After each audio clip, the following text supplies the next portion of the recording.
फर्जी दस्तावेज के आधार पे, फर्जी जाति प्रमाण पत्र के आधार पे इन्होंने 31 वर्ष तक नौकरी की। आज उसी मामले में मामला सुल्तानपुर का है, जिसमें अधिकारियों से लेकर बड़े अफसर तक अब तक लीपापोती कर रहे हैं इस मामले में, मगर इंसाफ नहीं मिल पाया। आज एक लॉयर है, इन्हीं से बात करेंगे। इस मामले में इन्होंने कोई ऐसा संबंधित अधिकारी नहीं हुआ उत्तर प्रदेश का जहां पे इन्होंने शिकायती पत्र नहीं दिया, लेकिन अब तक कोई न्याय नहीं मिल पाया इनसे। भैया क्या नाम है आपका? नमस्कार, मेरा नाम पंकज कुमार है।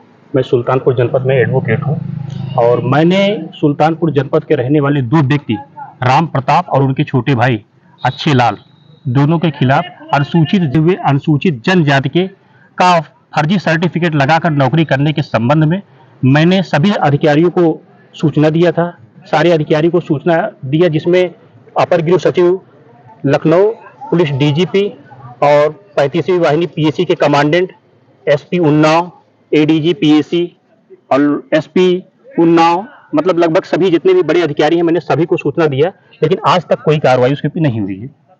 ये राम प्रताप और अच्छे लाल सुल्तानपुर जनपद के ग्राम राघोपुर, थाना कूड़ेभार, तहसील जयसिंहपुर, जनपद सुल्तानपुर के रहने वाले हैं। ये पढ़े लिखे व्यक्ति हैं और ये जहां जहां पढ़े हैं इनकी जो है जाति अनुसूचित जाति पाई गई है।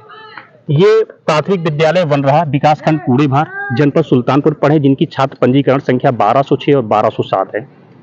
ये 31 वर्षों से पुलिस विभाग में बिना पुलिस वेरिफिकेशन के नौकरी कर रहे हैं, आरक्षण का दुरुपयोग कर रहे हैं, एससी होते हुए एसटी का लाभ ले रहे हैं और उनके अधिकारों का हनन कर रहे हैं और सरकारी धन का दुरुपयोग कर रहे हैं। 31 साल हो गए हैं इनको जी।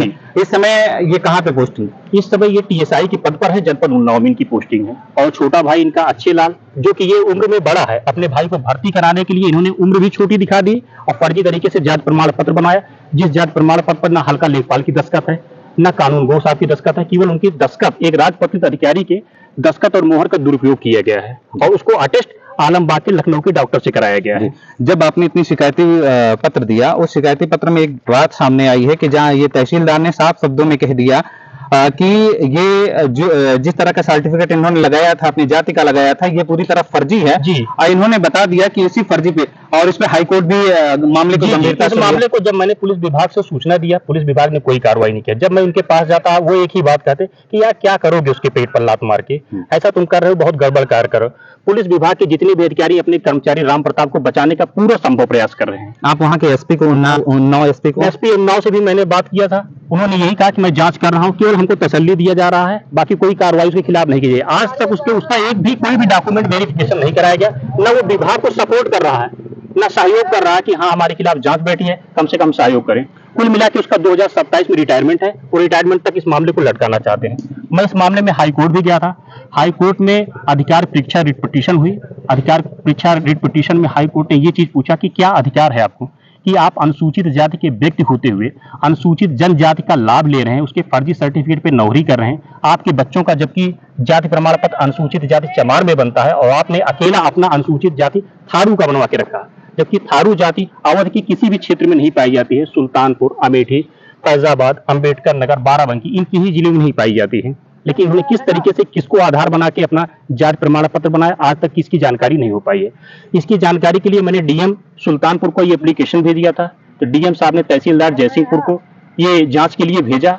भेजे जाने पर ये चीज ज्ञात हुआ कि जब राजस्व विभाग की टीम वहां जांच के लिए गई तो उन्होंने देखा, जांच किया, लोगों से बयान में पूछा कि क्या ये अनुसूचित जनजाति थारू के व्यक्ति हैं, तो आसपास के लोगों के, जो इनके समुदाय के लोग हैं, जो इनके ग्रामवासी हैं, उन्होंने बयान दिया कि ये अनुसूचित जाति कोरी के व्यक्ति हैं, ये अनुसूचित जनजाति थारू के नहीं है।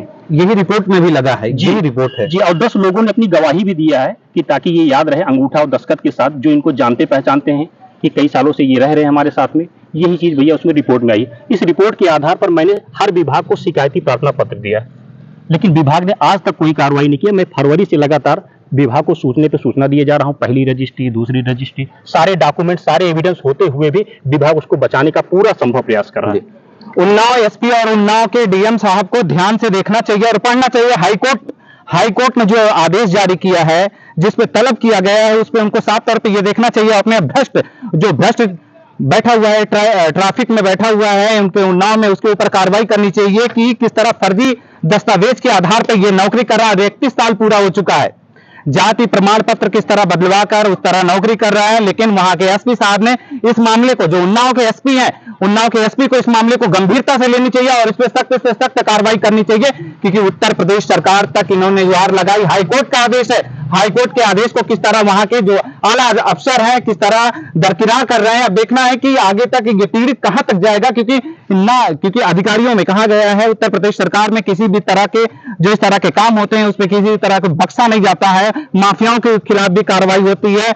जो इस तरह के हैं इनके ऊपर 420 जैसी गंभीर धाराओं पर मुकदमा करके इसे व्यक्तियों को जालसाजी के इसमें जेल भेजना चाहिए। लेकिन अभी तक अधिकारियों ने इस पे कोई ठोस कदम नहीं उठाया और जो इसकी याचिका है वो बार बार कह रहे हैं कि अधिकारियों पे बस केवल गुमराह करने का काम किया जा रहा है और अपने एक भ्रष्ट कर्मचारी को बचाने का काम किया जा रहा है। फिर क्या सोचेंगे कि आगे का रास्ता किस तरह? अभी तो मैं लगातार प्रयास कर रहा हूँ, अधिकारियों के पास पैरवी कर रहा हूँ। इसकी जांच जो है वो डीएम सुल्तानपुर जसजीत कौर के अंडर में की जा रही है और ये उसके अध्यक्ष हैं, और जिला समाज कल्याण अधिकारी अमित कुमार सिंह और उनके प्रधान लेपिक प्रजापति क्रांतिलाल प्रजापति, इन्हीं के अंडर में हमारी फाइल चल रही है। ये बराबर डेट पर डेट दिए जा रहे हैं, बचाने का, विपक्षियों को बचाने का पूरा संभव प्रयास किया जा रहा है। मैं अधिकारियों के दफ्तर के बराबर चक्कर लगा रहा हूँ।